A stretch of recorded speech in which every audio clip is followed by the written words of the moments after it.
Biar hidup kita tambah berwarna, mari kita update YouTube lagi guys. Kali ini edisi 19 Mei.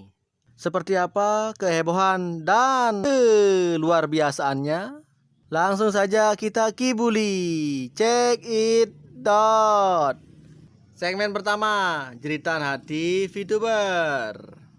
Hadi Sukirman pun telah sukses mengekspor produk keripik taik sapinya sampai ke India, bray. Mau ikut money game atau judi terserah, asal risiko tanggung sendiri. Ada tempat invest bagus tapi milih yang abal-abal. Hal ini karena ada dua kemungkinan. Pertama, masih minim wawasan, atau yang kedua, sengaja.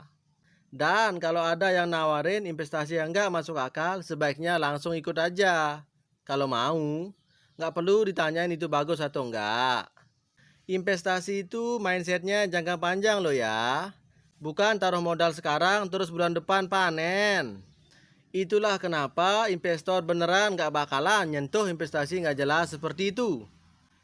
Bisnis picup itu bisa jadi sultan, tapi dalam mimpi. Tapi realitanya ya sudahlah. Money game selalu begitu endingnya, sungguh meresahkan. Banyak member jadi korban karena banyak orang yang DHI alias dungu halu idiot. Sampai sekarang aplikasi Ponzi dan money game masih banyak peminatnya di negara kita yang tercinta ini. Pada main judi atau APK money game sih terserah saja, asal tahu risikonya, ya kan? Kalau saya sih lebih ke pemahaman aja, sama yang belum ngerti soal bisnis online. Urusan dia mau main atau enggak itu sih risiko masing-masing.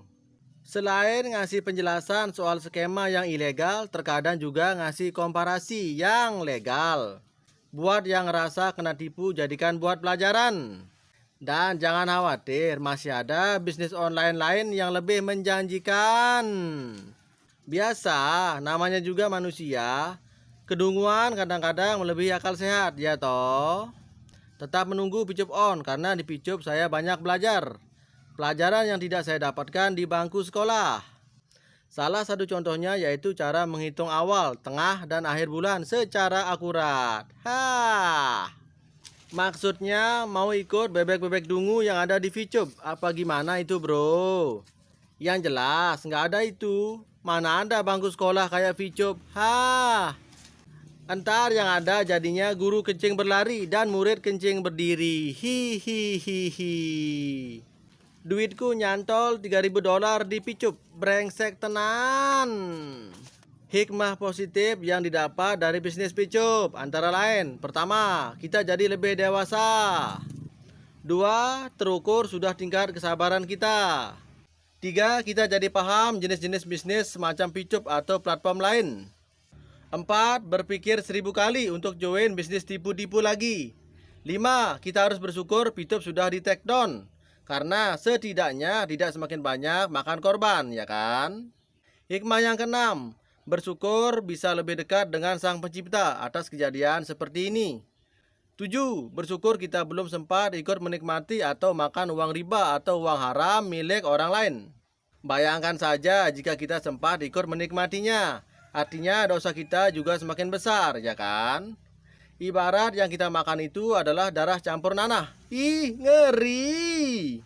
Yang kedelapan, dengan kita merasa uang kita hilang dan kita tertipu, setidaknya kita bisa mengingat semasa atau sebelum kita punya uang banyak.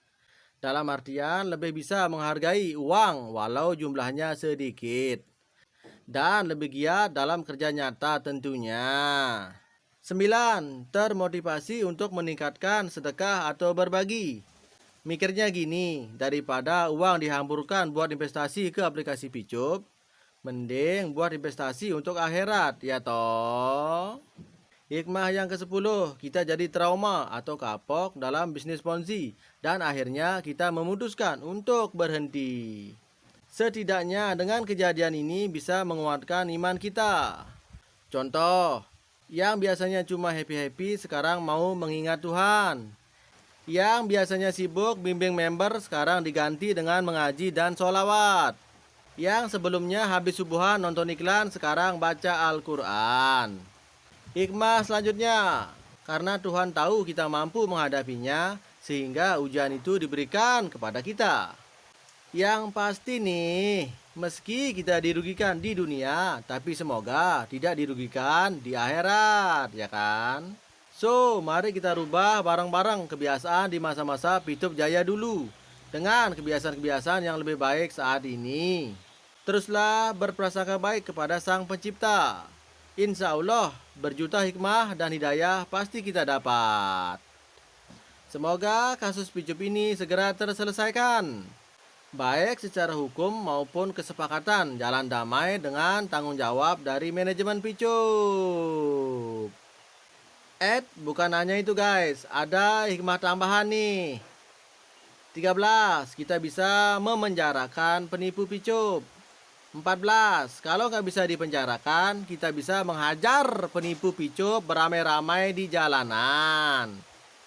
Setelah itu kita serahkan ke polsek-polsek terdekat sebagai penanaman efek jera kepada pelaku kejahatan Picup. Selanjutnya nomor 15, kita memperoleh pengetahuan hukum pidana dan perdata dan mengetahui betapa kejinya cara-cara penipu Picup mencari uang untuk menghidupi anak dan istrinya. Oleh karena itu, penipu Picup harus diburu sampai ke akar-akarnya dan mereka harus membayar semua kerugian member-member. Jadi pembelajaran saja bahwa bisnis yang dibungkus agama tidak selalu harus diikuti dalam segala hal. Inilah kelemahan bangsa kita. Mindsetnya apa-apa kalau pakai atribut agama harus diikuti tanpa cross check terlebih dahulu. UMKM naik kelas bersama Picup On. Tinggal selangkah lagi, setengah langkah lagi malahan. Kalau pengen ngerti serius bisnis digital, saran aja ya. Jangan masuk grup MAP di Facebook karena cuma ngulang-ulang materi yang sama. Tenang, setengah langkah lagi Picup On. On apanya? Scam sih iya. Dari dulu kasus Picup cuma bergulir gitu-gitu aja, tapi kok belum dipenjara penjahatnya? Kamu ikut lapor nggak? Kalau nggak ikut lapor nggak usah banyak cincong, tonton aja. Emang bosmu Picup tidak hoak? Anon mulu udah hampir 2 tahun, pret. Terus mana buktinya pergi Picup di penjara?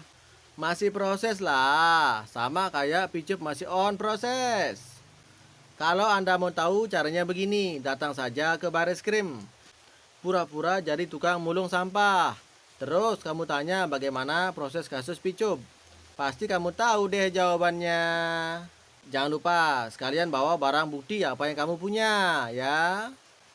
Kalau nggak tahu apa-apa nggak usah ngomong. Cukup diam dan duduk manis aja ya. Lu cari aja sendiri sana, kok minta bukti? Datang sana ke Bareskrim, terus tanya sana. Di sana banyak kok bukti-buktinya. Sampah masyarakat pembela aplikasi bodong ya begitu. Nggak percaya proses polisi, makanya pura-pura bilang mana buktinya. Hahaha. Janjian aja sama member yang lainnya. Kan jadi rame tuh. Yang jadi masalah Anda berani nggak? Midan Anis aja udah dipanggil Bareskrim gara-gara dia bilang surat panggilan itu hoak. Sekarang ini, para manajemen Picup kayak Sinopal, Wilbert dan kawan-kawan lagi ribut, saling menyalahkan. Setelah mereka diperiksa Bareskrim. Lah, terus kalau Picup sudah dilaporkan ke polisi, kenapa kok muncul di Play Store? Ada yang bisa jawab? Sepertinya dia minta surat undangan juga nih dari Bareskrim, biar kapok. Alah, dia mah orang gak penting, biarkan saja nunggu di pagar. Kita fokus aja pada tujuan, kejar manajemen, Wilbert dan antek-anteknya. Kasihan masa nunggu di pagar Bareskrim? Kasih izin masuk juga dong. Tapi masuk di selnya Bareskrim. Si Mr. Cricrot alias Mr. Cikcok habis hapus semua konten di YouTube-nya. Sekarang dia kambuh lagi. Emang dia mental ponzi, nggak akan sembuh-sembuh selamanya. Si Midan Anis juga bikin huru-hara lagi karena sudah kepepet cari uang kali ya. Dia buat konten lagi bahas Picup di Play Store. Kok mereka nggak kapok-kapok ya? Emang beneran harus dikandangin mereka semua. Banyak ngomong tapi foto profil hoak. Persis kayak junjunganmu dan dirimu pasti hoak. Manusia sepertimu hanya bikin ruwet. Kamu itu pembela maling-maling yang bikin aplikasi picup ya? Apa kamu buta nggak ngelihat ada tanda tanya di belakang kata ya? Kamu nggak lulus SD ya? Hingga nggak bisa membedakan antara tanda tanya dan tanda seru. Nggak bisa bedain antara konotasi dan denotasi. Makanya sebelum bersosialisasi dan berbaur dengan manusia, kamu belajar dulu berbahasa nasional, yaitu bahasa Indonesia. Makin cepat pahamnya kalau belajar bahasa Indonesia itu di selnya baris krim. Dijamin cepat paham. Tak mudah memang memahami tanda-tanda. Buktinya banyak yang salah persepsi. Apa yang nampak tak sesuai dengan ekspektasi. Seperti misalnya munculnya tanda APK Picup di Play Store. Itu kan sejatinya untuk mengecoh para kumpulan orang-orang bodoh dan dungu yang mau percaya, agar disangkanya Picup mau beroperasi lagi. Begitu sulitkah sebuah tanda untuk dipahami?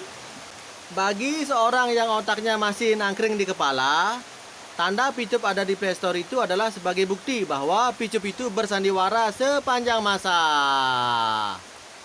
Sandiwara yang sengaja dibangun untuk mengulur-ulur proses hukum. Tapi bagi member yang otaknya sudah ketinggalan di kereta api yang pernah dia tumpangi, hal itu adalah sebuah bukti bahwa Picup akan on kembali. Jadi dia otaknya kosong. Lawong ketinggalan di kereta api tadi, tinggal nunggu. Kalau situ masih mau bela-belain dan ikut-ikutan mereka, ya nggak apa-apa. Situ juga yang rugi, belum lagi dosanya. Wong mau jalan ke mall aja butuh persiapan. Misal mandi, ganti baju, pakai parfum, pakai popok, siapin uang di dompet, dan lain-lain. Bikin anak aja butuh proses, tidak sekali jadi, ya toh? Lagian manusia kan juga menikmati proses pembikinan anak itu. Hahaha, lucu juga. Jadi bahas-bahas biologi, lalu oleh Tuhan dibikin segumpal daging dan tulang belulang. Baru ditiupkan roh, dan itu pun butuh waktu juga. Agar saraf-saraf lembut yang konon kata dokter panjangnya jika disatukan melebihi luas keliling bumi. Demikian pula dalam bercita-cita dan berkeinginan apa saja, ya pasti butuh proses. Nikmatilah proses itu, sebagaimana kita menikmati proses Picup di baris krim. Realistis dong, adil dong. Daripada hanya keluar-keluar di sini tapi nggak selesai-selesai. Ponzi tetaplah Ponzi, dan begitulah adanya. Ponzi nggak akan bisa berubah jadi bisnis, apalagi hidup sukses. Cuman mau nasihatin aja, nggak ada jalan pintas untuk mencapai segala sesuatu, apalagi kesuksesan. Kalaupun ada, ya pasti haram seperti Picup. Tanam padi aja harus bercocok tanam dulu, terus tungguin berapa bulan baru panen, ya toh? Semua ada prosesnya, nggak bisa instan. Yang masih ngarep barang instan itu mereka lagi ngelawak apa gimana ya? Itu bagian dari proses, nikmati sebuah proses dengan sama-sama ikhlas. Sebagaimana proses hukum baris krim, jalani dengan senang hati dan bersyukur. Maka akan pelong endingnya, dijamin. Selagi masih bisa adu argumentasi yang masuk akal, ya biarin aja. Kita ada di jalur kebenaran. Kenapa mesti takut dengan alibi ngeyel mereka? Biasanya yang main kick itu menyembunyikan kejahatan dan kebohongan, biar kebohongan dalam isinya tak terhambat oleh lawan bicaranya. Mau contoh? Lihatlah grup-grup yang dikasih misi oleh penipu-penipu Picup. Sekali tanya yang sekiranya bahaya buat mereka, langsung kena kick kan? Itulah bukti bahwa mereka ada rasa ketakutan dan kebohongannya terbongkar. Dan misi mereka gagal dalam bidang menggobrokkan bebek dungu. Sadarlah wahai saudara-saudaraku, pakai logika kita. Percayalah, suatu saat pasti manajemen Picup akan berbohong lagi dan lagi. Karena perusahaan yang baik itu manajemennya selalu terbuka dan bermusyawarah dengan bawahan dan membernya. Bukalah logika Anda sekarang. Selamat datang kenyataan. Selamat jalan logika. Terkadang adu mekanik adalah sahabatku. Sekalian biar tobat tuh pemain bonzi di sini. Ayo kita gelut. Aturan perang itu mulut dibalas mulut, tangan dibalas tangan. Kalau dia pakai mulut tapi kita balasnya kick, itu kurang kesatria namanya. Kecuali kalau dia melewati batas atau menyalahi aturan perang. Paling-paling di mute sementara agar dia bisa berpikir. Ternyata grup kita ini setelah berjalan merangkul VTuber sejati yang tercecer, yang banyak ditinggalkan para leader-leadernya. Ada sebagian kecil pihak yang gak suka, tapi anehnya mereka yang gak suka banyak yang gabung dan ngintip-ngintip. Jangan ngintip mulu, ntar bintitan loh. Sekian sajalah update VTube kali ini, biar gak terlalu panjang ya kan. Biasa durasi. Oke lah, terima kasih sudah menyimak. Semoga berguna ya. See you tomorrow.